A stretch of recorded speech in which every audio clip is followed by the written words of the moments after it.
इटलीतील company मालकांना 141 वर्षाच्या तुरुंगवासाची शिक्षा झाली होती।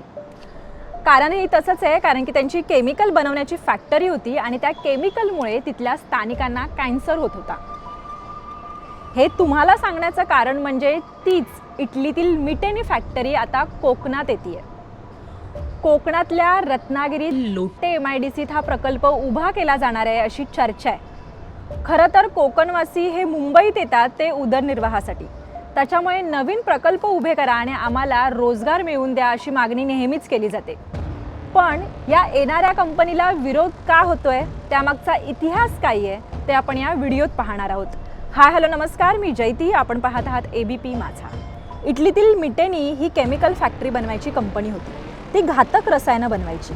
या कंपनीने हे रसायन थेट पिण्याच्या पाण्यात सोडलं आणि सुमारे 3.5 लाख लोकांच्या शरीरात हे विष पोहोचलं। इटलीतील नागरिकांना यामुळे कॅन्सरसारखा रोग झाला, महिलांना वंध्यत्व आलं, तर काहींना हृदयाचा आजार झाला। इटलीच्या न्यायालयाने या प्रकरणाची गंभीर दखल घेतली आणि कंपनी बंद केली। कंपनीतील 11 जबाबदार अधिकाऱ्यांना एकत्रितपणे 141 वर्षाच्या तुरुंगवासाची शिक्षा सुनावली। आता हीच कंपनी थेट इटलीतून रत्नागिरीत येते। इटलीत बंदी घातल्यानंतर या कंपनीची यंत्रसामग्री किंवा पॅटर्न्स लिलावात काढण्यात आले।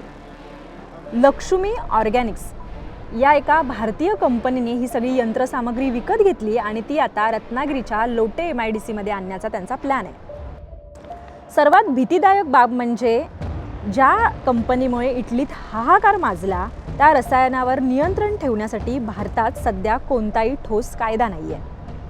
त्याचाच फायदा घेत ही कंपनी आता कोकणच्या मातीत विषाचे कारखाने सुरू करते अशी चर्चा आहे। दुसरीकडे उदय सामंतांनी या प्रकल्पावर अशी प्रतिक्रिया दिली की हा प्रकल्प उभा राहणार आहे, असा कोणताही निर्णय अजून झालेला नाही आणि कोकणाच्या मुळावर उठेल असा कोणताही प्रकल्प आम्ही या भूमीत आणणार नाही। की एखादा प्रकल्प जर माझ्या चिपळूणकरांच्या आणि कोकणवासियांच्या मुळावर उठणार असेल तर राज्याचा उद्योग मंत्री म्हणून सांगतो की तो प्रकल्प कधीही आपल्या परिसरामध्ये होणार नाही। निसर्ग म्हणजे काय हे फक्त कोकणातच अनुभवता येतं। अशा देवभूमीत विषारी प्रकल्प आणणं हा खरंच विकास आहे का, याचा विचार करा।